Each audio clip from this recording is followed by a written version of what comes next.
You see, I get it now. I finally understand what the holidays are all about. It feels great. I feel like I'm in my own Christmas special. You're listening to Binnall of America Audio. Merry Christmas! Happy Hanukkah. Hey! Happy Festivus, everyone! That actually segues well to a point I have here in the notes, and you really kind of devastate this argument, if you will. Sagan originally put it forth. I'm sure he didn't originally put it forth, but that's sort of who you cite, and it's that reproducibility as the essence of science, and how that's sort of used as a crutch by the nasty, noisy negativists, if you will, for why we can't look at UFOs, and you really devastate that whole argument in the book.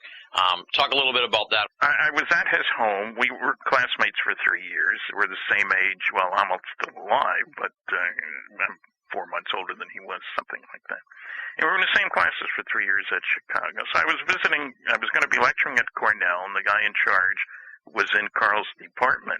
He was the advisor to the UFO club of Cornell, would you believe? It's surprising that they had one. But anyway, so he took me from the plane to Carl's house, and we had coffee and cookies and so forth, and that's where Carl said something to the effect. I mean, we were cordial to each other. Well, why not? And that's where he said something about reproducibility being the essence of science. So we talked about that briefly. It was a relatively short meeting, but we had a lot of subjects to cover. But I wrote him a letter afterward pointing out, he wrote me on the same day that I wrote him, which is interesting, pointing out that there are several different kinds of science, and they don't all involve reproducibility. I mean, yes, of course, it's nice if you have an experiment, you set it up in the lab, you control all the variables, you take data, you have it peer-reviewed, it gets published in a journal, hopefully somebody else does the same thing and can get the same results. That's very important. We need that, not only in astronomy or physics, but in medicine and a lot of other areas. Yeah. However, that's only one kind. A second kind, and certainly Carl knew about this, is where you can predict, but you can't control. Now, if I were to tell somebody, a noisy negativist, that, look, every once in a while, the moon comes between the Earth and the sun, and it gets dark down here in the middle of the day. Come on, that's nonsense. Tomorrow morning, you show me, and I'll take pictures. I don't believe you. Well, it's not in my power to adjust, to reproduce the situation, to control it.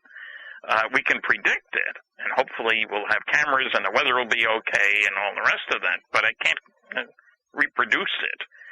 There's a third kind, where you can't predict and you can't control, but where you can make measurements anyway. At Chicago, over at Stagg Field, where the first nuclear chain reaction was conducted, they did play football there at one time. They had a balloon ready to launch with a block of nuclear emulsion hung from it. If we had a signal indicating that there was a solar storm, because the X-rays and the gamma rays get there with the speed of light, we could send this up because the particles are much slower, and hopefully recover the balloon and this block of nuclear emulsion and learn the mass and velocity, energy, and so forth of the particles. Can't predict, can't control, can be ready to observe. Think about earthquakes. You set up your seismographs, and I can't make one for you, but I can be ready to observe it. Yeah. Then we come to the fourth kind. That's what we're interested in. That's where you can't predict, you can't control, you can't observe at the time because you don't know where they're going to happen. Things that involve intelligence. Yeah. We're talking, that's in quotes, rapes, murders, automobile crashes, airplane crashes, UFO sightings. You have to make do with asking questions in a scientific fashion, reserving judgment, gathering data. Automobile crash. 40,000 people will die in the United States this year, roughly, of automobile crashes.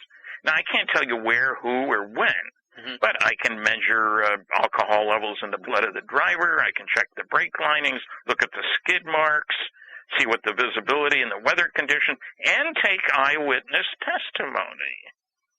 Bank robbery is the same thing.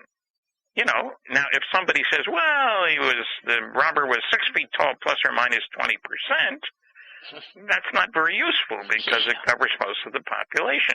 But if you say the object was sitting still in the sky and then moved straight up and then stopped and moved off at 8,000 miles an hour. Now, whether it was 90 degrees vertical or 75 doesn't matter. You know, and whether it was 6,000 or 10,000 miles an hour, we've just described something that's outside the normal. And when you have multiple witness radar visual cases and so forth, you can, Jim McDonald did this in his congressional testimony. He had 41 separate sightings, including a number of multiple witness radar visual cases. When you got the whole crew of a reconnaissance plane that spent 2 hours with a saucer nearby, where they picked up signals from it, and where their radar indicated it was there, and ground radar saw them and the target, yeah, I can't make it happen tomorrow because I can't bring the saucer back. But I can be scientific in how I approach the evaluation collection of the data. Mm-hmm. So that was my point to Carl, and it's a point that isn't made often enough as far as I'm concerned. Exactly, yeah, it really stood out in the book to me. I was like, well, good. It's the kind of argument we need against the negative is to use the reproducibility argument constantly as a crutch against the UFOs. So it was, it'll come in handy, I'm sure, in the long run. Another point I want to ask you about, just to sort of dive back to the Hills case, is just the whole betrayal aspect of their story. How I found it kind of interesting, for starters, just to look at how different times were back then, because, you know, they wanted to keep the story quiet, but they were talking to NICAP people, Air Force people, their friends, a couple of the UFO groups. It was like, you couldn't get away with that in this day and age.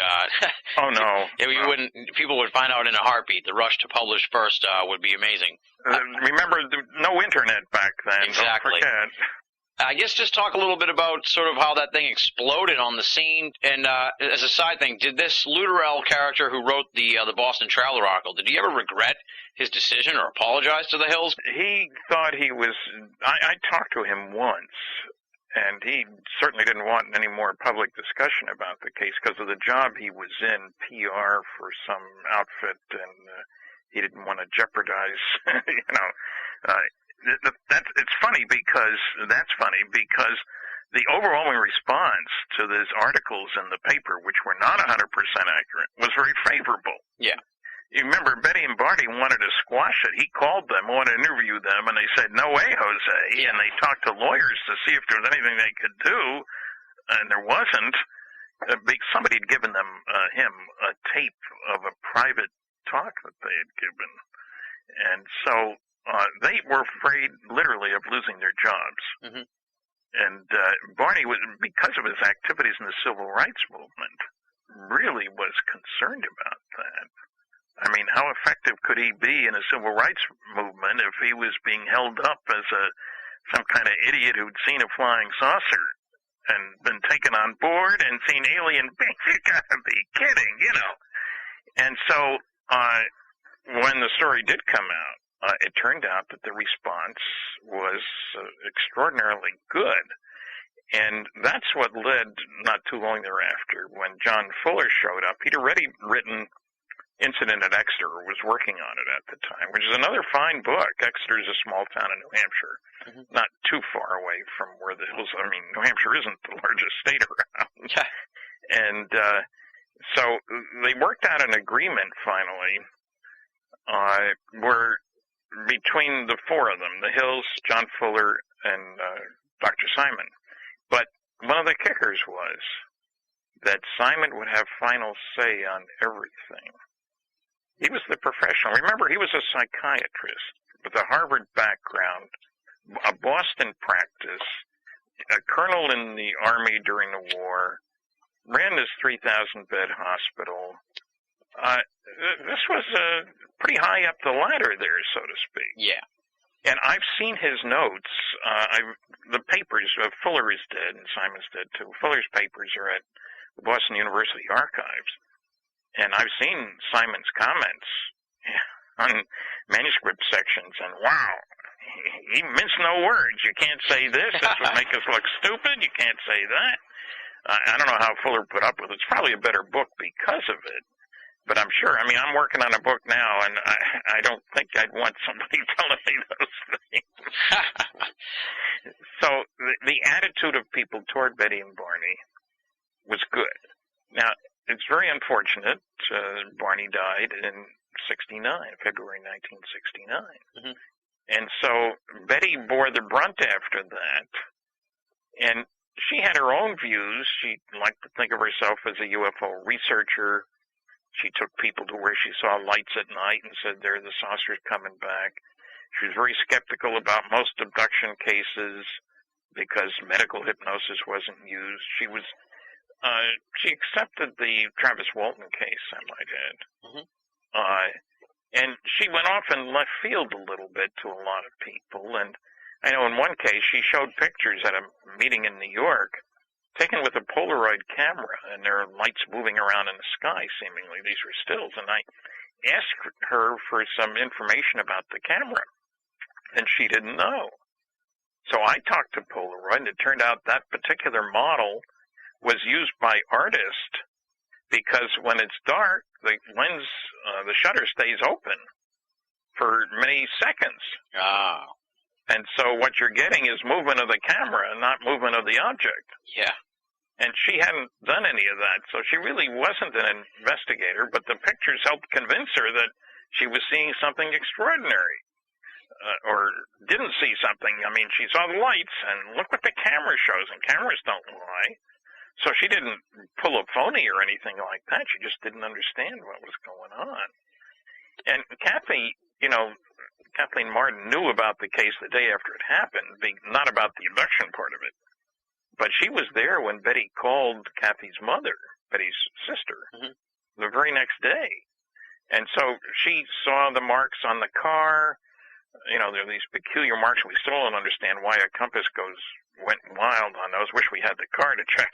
Yeah. We don't. And so Kathy got a little dubious with all these other things going on. And so when Betty gave her the tapes, she transcribed them all. And it turns out that John Fuller hadn't used all the information that was on the tapes. It turns out Simon asked the same questions, sometimes 3 or 4 different ways. Yeah.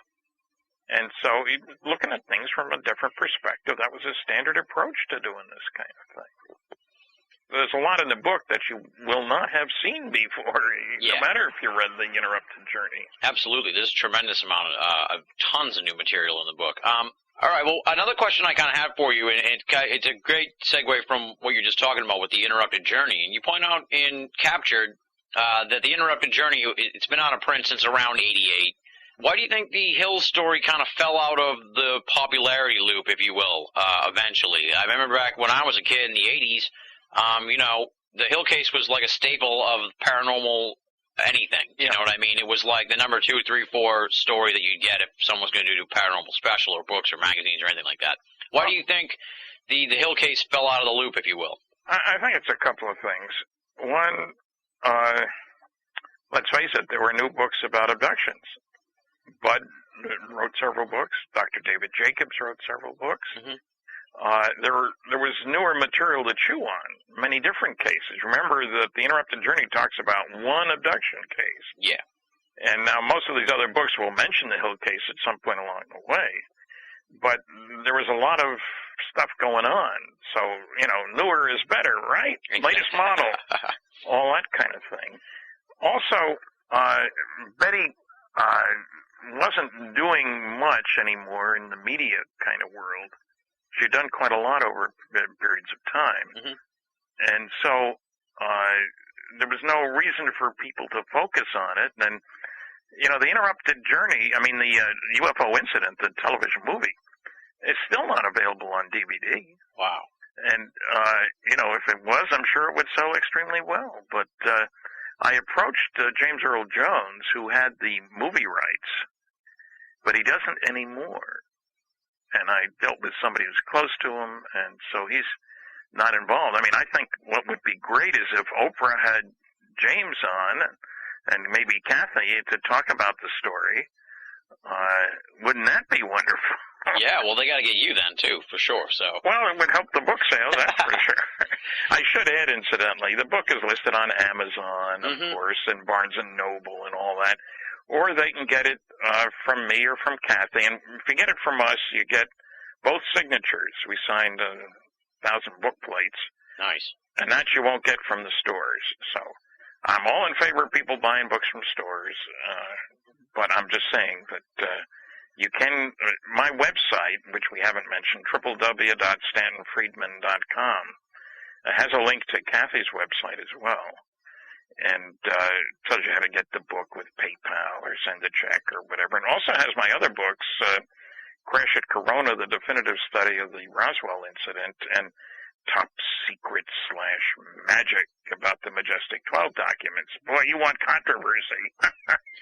There's still a lot of that floating around. Absolutely, absolutely. Yeah, you can grab those books and find more information at www.stantonfriedman.com. Capture's got great distribution. I see it all over the place at my Barnes & Noble and Borders and stuff, so I'm psyched to see that. Well, I want to just touch on one element of new information that came out in the book. Maybe, I don't know. It might have been an interrupted journey. I'm not sure because it's been out of print, so I haven't been able to get my hands on it. And that's this pile of dried leaves / earrings that were found on the table about 2 months after the abduction, November. I guess just talk about that thing because that's totally bizarre and jaw-dropping when I read it in the book. Yeah, there are a couple of those things that happened. Betty with her arm in a cast, and somehow the cast was, this is many years later, of course. Mm-hmm. It appears that the aliens were paying attention. I don't know a better way to say it. Now, everybody knows, if you read Bud's books and David's books and so forth, that there seemed to be, for many people, more than one abduction. And even to have it run in families, so to speak, parents and then children. Mm-hmm. And I talked to a Canadian abductee, and she had an encounter with, I asked her the question, why you? Because she wanted to know, too. And she said something to the effect that something about me I was easy to track. And remember in the conversation between Betty and the aliens, they said that she wanted to introduce them to people who knew about astronomy on the planet. Yeah. And they said, we can find you. We'll be able to find you. So it appears that the aliens have, whether it's these implants that people have talked about, I mean, you can buy commercial devices about the size of a BB that you can insert in an animal and will respond to a transponder. Name, rank, serial number, so to speak. It's being used with cattle and with pets, and no reason why it couldn't be used with people. If we can do that already, then somebody with a little more advanced technology than ours can certainly do it.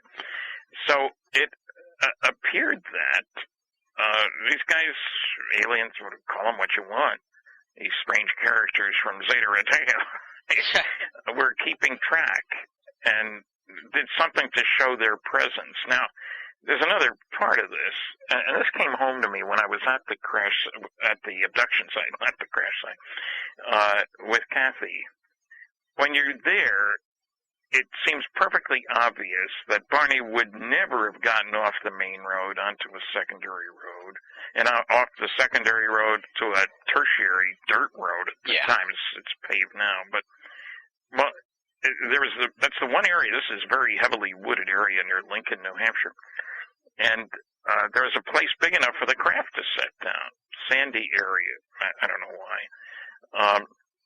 And so clearly they were able to mentally control the behavior of Betty and Barney, especially Barney. He was driving. Mm-hmm. And so if you can do that, action at a distance, we put a gun to somebody's head, a knife to their throat, etc. The aliens seem to be able to telepathize, if I can use that word, or to read our minds, or whatever you want to call it. So they may have been checking.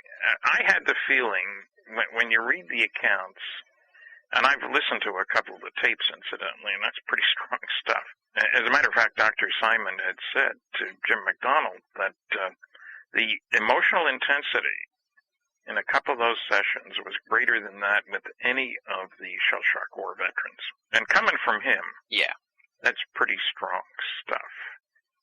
So what I'm getting at here is that apparently the aliens were able to contact, and I presume it's sort of a two-way street. Now, whether they put a transponder in either one of them or not, I don't know. Whether they had a peculiar signal. Can you imagine what the response would have been from the first guy who said, I can measure electrical signals from a brain? Yeah. How loud would the laughter have been on that one? There's no battery there. What are you talking about? That seems to be an aspect of this whole business. And incidentally, can you imagine how concerned governments would be in trying to find out more about that? Wouldn't it be great if you could get a half an army to lay down its arms with a mental message? Well, I'll just sort of give the thumbnail on the story, was just that they had gone out, they came home, in the middle of the tables, this pile of dried leaves, and inside is Betty's earrings that she was wearing the night of the Yes. abduction. And this is 2 months after the abduction, way before the story became massively popular. I mean, only a handful of people really kind of knew what was going on with the Hills at the time, so we can kind of rule out, wacky, crazy people who would have broken in and done it. But did anything else ever come out of that, or anything? No. Just sort of just a weird anomaly that adds more mystery to the whole thing. That's about all it was. That's one of the places where you wish that Dr. Simon had pursued that a bit more, Yeah. Can they remember what happened to her earrings? Does she remember taking them off? Or, how do you get earrings off? And normally you have to take them off, don't you? Yeah, exactly, yeah. It's strange that they turn up 2 months later, too. It's really bizarre, really weird one. I had the feeling that the aliens hadn't done a lot of abductions before this. Maybe this is the first time around for the professor and his class. I love that part where they pull on Barney's teeth. Yeah. They seem definitely a little at odds with the human element when they abducted Betty and Barney, and they couldn't work the zipper on Betty's dress, and the whole thing with the teeth. It was very strange. It has a whole lot of elements to try to figure out what they're all about. But it did have the ring of truth, didn't it? Who would make up a story like that? Yeah, because if you're going to make it up, that kind of stuff wouldn't even get into the story, because you would think that it wouldn't be believable or something like that. That's but right. It makes it even more believable when you think about it. To jump to kind of like how I was saying, how the Hills story sort of fell out of the loop, you're sort of interested in, and I've really become really interested in strange things that have kind of fallen out of the loop in a way. And I was talking to you before we did the interview about Keith Chester's book about the Foo Fighters, which I'm just raving about lately. And I know that you're kind of interested in another element to that historical aspect of ufology, and that's the whole shoot them down story. Let's talk a little bit about that, because I know it's one of the big things that you've been interested in the past few years. Well, yeah, Frank Ficino Jr. and I got together a few years ago at a conference, and he'd been working on the Flatwoods Monster case, but all in sort of quiet, like he would use a false name when he sought information and so forth, and I finally pushed him to, you got to write a book, Frank, and so forth. And this one is his second book because I was intrigued by all the plane crashes in '52. Somebody had objected to the stories in the Braxton County Monster. The publisher had done a lousy job, hadn't corrected 100 and some errors that Frank had spotted and listed, and he just let him go right on through. And so there were people who were saying that gee whiz, there were no dog fights between saucers and aircraft and so forth. So I asked for help from David Rudiak and Barry Greenwood if they had any more clippings about the Flatwoods Monster case. Was September 12, 1952, right after the sightings over Washington, and all big fuss in '52. So they came up with lots of articles, huge collections, and lo and behold, there were the articles where the Air Force instructed its pilots to shoot them down if they don't land when ordered to do so. Yeah. And you start looking around, and gee, the New York Times and Washington Post didn't say that. And then also, Frank found the New York Times included over 200 accounts of military interceptors crashing between 1951 and 55. And sometimes the words disintegrated and disappeared were used. And 3 of the pilots were people who'd had over 100 combat missions in Korea where there were MiGs trying to shoot them down. Yeah. They survived that, and they come back to the States, and they crashed. Also, General Ramey, the same Ramey from the Roswell case, but now he was a major general, made a public statement that we'd scrambled them hundreds of times. And I hadn't known a lot of this stuff. Yeah. Because it wasn't in the Times or the Washington Post and so forth. So Frank's book goes into that, and I have heard over the years, the other side of the same coin, 7 different accounts of planes going up after UFOs and not coming back. If I've heard 7, I mean, yeah, I've been around a long time, but still, if I've heard 7, there's got to be a lot more than that. I wouldn't have heard of them all. Mm-hmm. And these weren't people seeking attention. Believe me, they weren't. Yeah. They might approach me after a lecture quietly in a corner kind of thing. Mm-hmm. There's a whole aspect of the whole situation. We're getting back to General Bolander. Apparently, these are reports which could affect national security. Now, I know some people say, what do you mean, Stan? Planes got shot down by UFOs and the families didn't know about it? Yeah, that's exactly what I mean. There's a wonderful book called By Any Means Necessary by William E. Burroughs, B-U-R-R-O-W-S, published in 2001. And he recounts the stories of 166 military crew members of Air Force planes that were doing reconnaissance, approaching North Korea, China, and Russia, mostly in the late 40s, early 50s. None of the families were told. These planes were shot down. None of the families were told. Unfortunate accident at sea, body not recovered. It seems that the Russians would have grabbed some of these guys and tortured them, because we weren't going to say anything publicly, because we were violating international law. Yeah. And they weren't going to say anything publicly either, because we shot down some of their planes. But if you got 166 guys whose families were told nothing until they had a big meeting in 2001 and gave medals to the families. So a few other airplanes, and I've got one guy I've got to follow up on.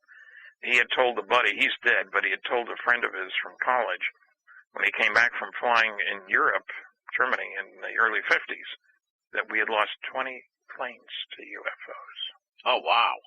And Tim Good in his new book suggests some of the same things. Huh. Need to know, I guess, is the title of Tim's book. So what I'm saying is this is an aspect of the whole problem that hasn't been considered, and it's why I recommend Frank's book, Shoot Them Down. And I wrote the foreword and the epilogue for it. And we'd certainly like to hear from crew members who knew about planes not coming back. Oh, sure. I mean, I don't expect to hear from the guys who didn't come back. But you know what I'm saying. Yeah. So, and my address and so forth are on the website, www.stantonfriedman.com. I'll give out my email address, FS for Flying Saucer, PHYS for Physicist, @Rogers.com. And I do normally answer email. Not so good about snail mail. Well, it's tough nowadays. Now, this is a question somebody sent me after last year's Christmas special, so I kind of filed it away to make sure I asked you this year. And in the last couple of years or so, it seems, there's been a rebirth, if you will, in the argument behind the ETH theory, as the kids like to call it, extraterrestrial hypothesis, which you seem to be a big fan of, versus the whole multiple dimension theory and all the other various theories that go along with where the UFOs are coming from and what they're all about. I guess, what are your thoughts on the ETH hypothesis versus the other ones? Are you open-minded about those possible multiple dimensional ideas, or are you pretty much solid on the ETH thing?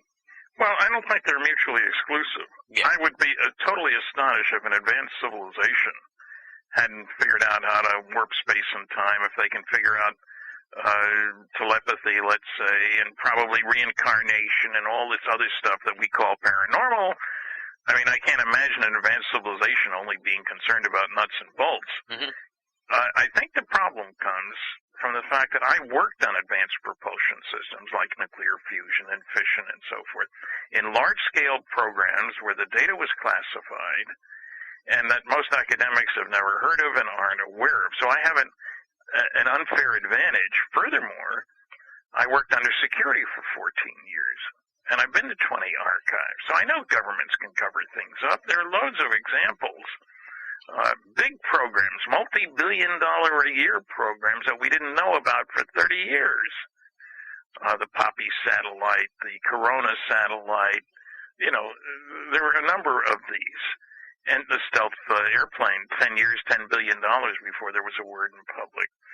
So I can't see a problem with the extraterrestrial hypothesis. Now remember, unlike Dr. Kaku, who started a program we did by saying, gee, it takes an awful lot of energy to get to the next galaxy. I don't worry about the next galaxy.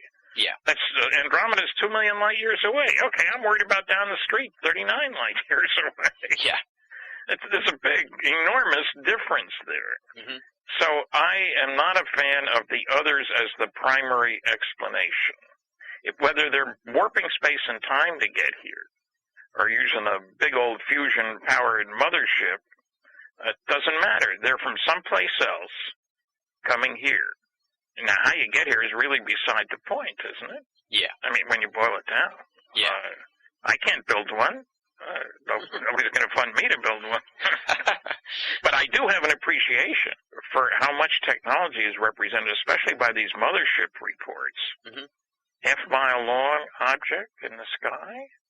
Wow. Yeah. That's impressive, you know. And look, if I had told a naval hero 200 years ago that we would have nuclear-powered aircraft carriers that can go for 18 years without refueling and carry 75 high-performance supersonic airplanes, he'd have tossed me in the loony bin pretty darn quick, wouldn't he? I'm afraid so. Well, let's talk about as you already have called it, your magnum opus, and probably what we're going to be talking about on next year's holiday special, if you will. So. I hope so, too. And that's the next book you got coming up, Flying Saucers and Science. I guess talk about it. Why is it your magnum opus? It sounds like this is going to be amazing, so let's hear all about it. Well, look, over the years, I figure I've answered over 40,000 questions. I've lectured at 600 colleges, well over 100 professional groups, done hundreds of radio and television programs, and I get asked lots of questions. And people have no trouble accepting the data I present. Facts are facts, you know. But they always want to know the why questions. Why the cover-up, for example? Yeah. Why would aliens come here?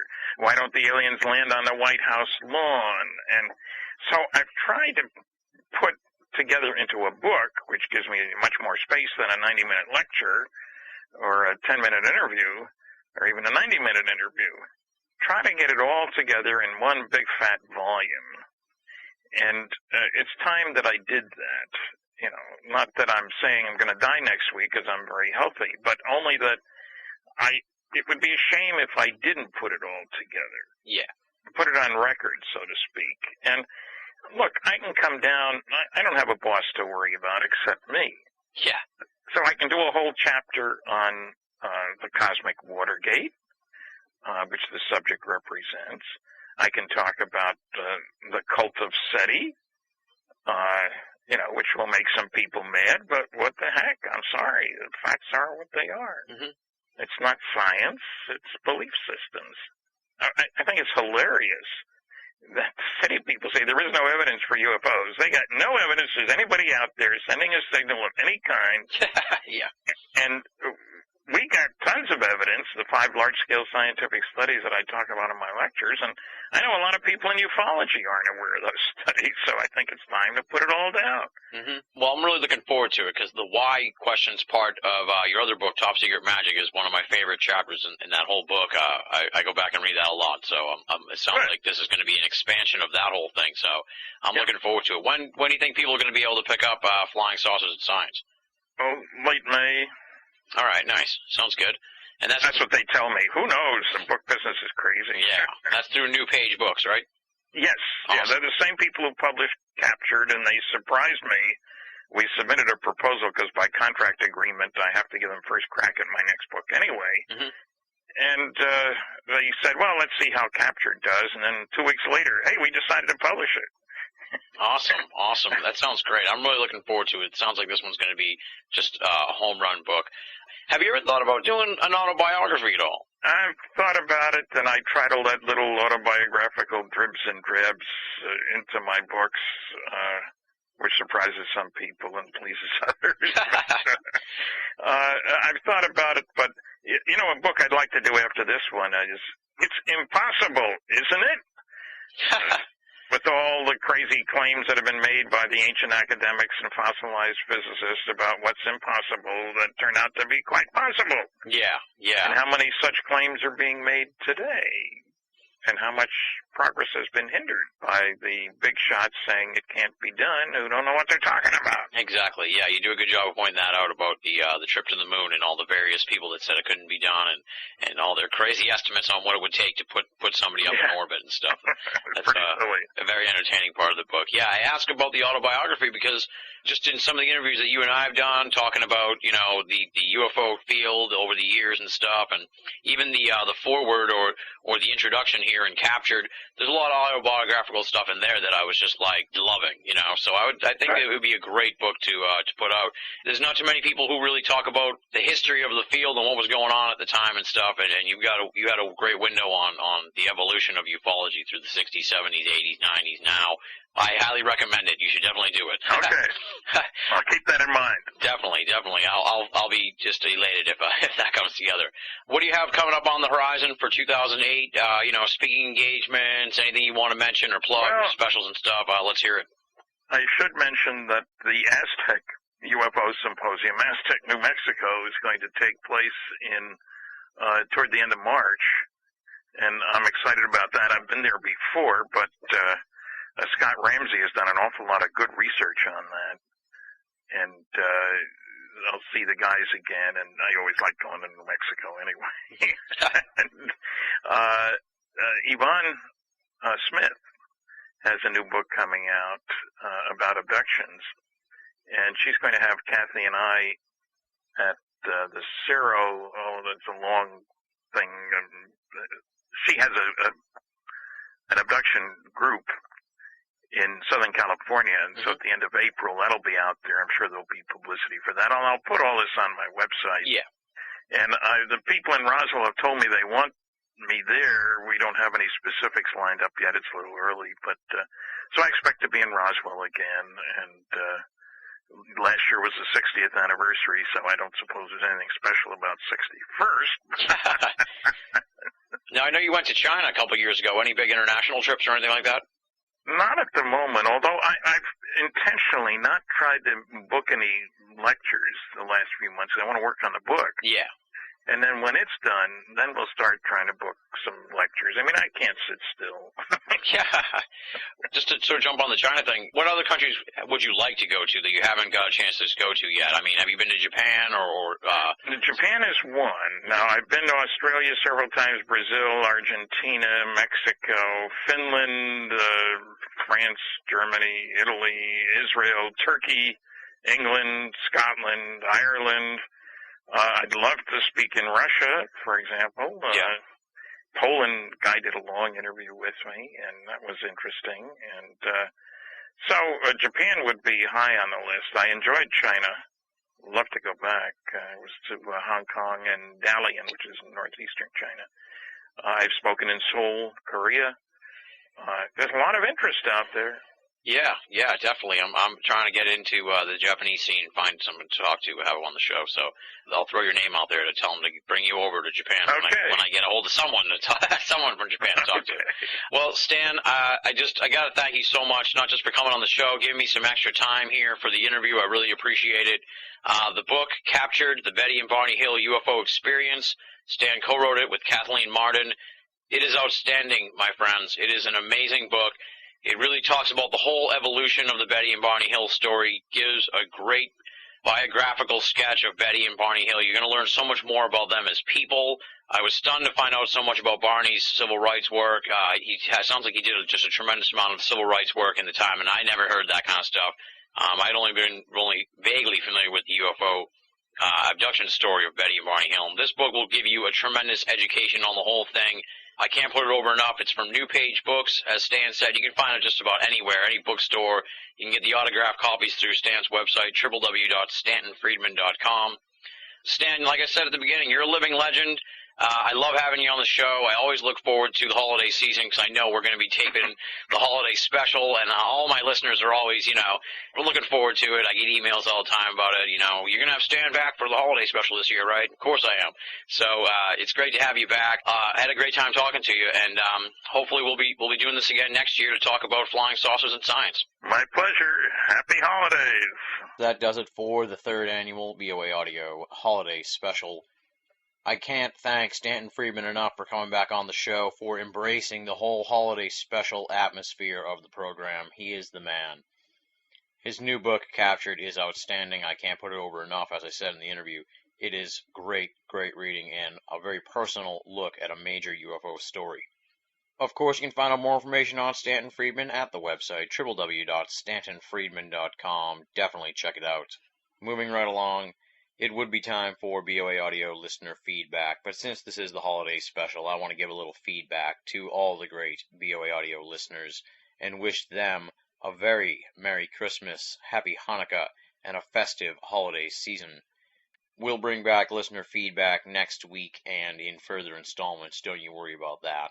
The mailbag is piling up as I speak, so you know how to get a hold of me, boaaudio@hotmail.com or via the BOA website. And, of course, we extend super huge thanks and a very Merry Christmas, Happy Holidays to the tremendous BOA staff, Leslie, Chiron, R. Lee, Joe V., and Tina Senna. You guys are the best, and I could not do what I do without the outstanding BOA staff. So thank you very much to all of them, and may they have a very Merry Christmas and Happy Holidays. I'm excited to announce we'll be adding a new member of the staff in 2008. More details to come on our impending new addition to BOA, a fantastic writer who'll be joining the staff in the not-too-distant future. We'll cut back on the plugs this week, folks. You know we need your help to keep the show and the website up and running. You know how to do that. You either buy stuff from the BOA store or make a donation via PayPal to BOA. Next week on the program, we're going to close out 2007 with a major superstar in the world of esoterica. The extremely popular Nick Redfern will return to BOA Audio to discuss his latest book, Memoirs of a Monster Hunter. We did 2 hours worth of awesome material covering a ton of ground, a lot of big picture analysis, a lot of cryptozoology discussion, a lot of sociological discussion on just the various fields and what have you. It's a great episode. I know many people are going to dig this one. That's Nick Redfern talking about Memoirs of a Monster Hunter. And I'll give you fair warning now. Following that episode, we'll be taking our annual winter hiatus, probably for 3 or 4 weeks in January. And we'll be back with new episodes at the end of that month. I'll have details on all that, of course, next week at the end of the program. And on that note, we don't have anything left to talk about, folks. It's the end of the show. Once again, big thanks to Stan Friedman, big thanks to the BOA staff, big thanks to all the great websites who help promote the BOA brand, talking about The Anomalist, Daily Grail, UFO Review, About.com, all the various blogs that have been instrumental in helping us get the word out on the series. Big thanks to them, and a very Merry Christmas and Happy Holidays to all those great folks. And, of course, Merry Christmas and Happy Holidays to all the great BOA Audio listeners. You guys are the best. Come on back next week, Nick Redfern. Until then, have a fantastic holiday season. This is Tim Binnall, thanking you for listening and signing off.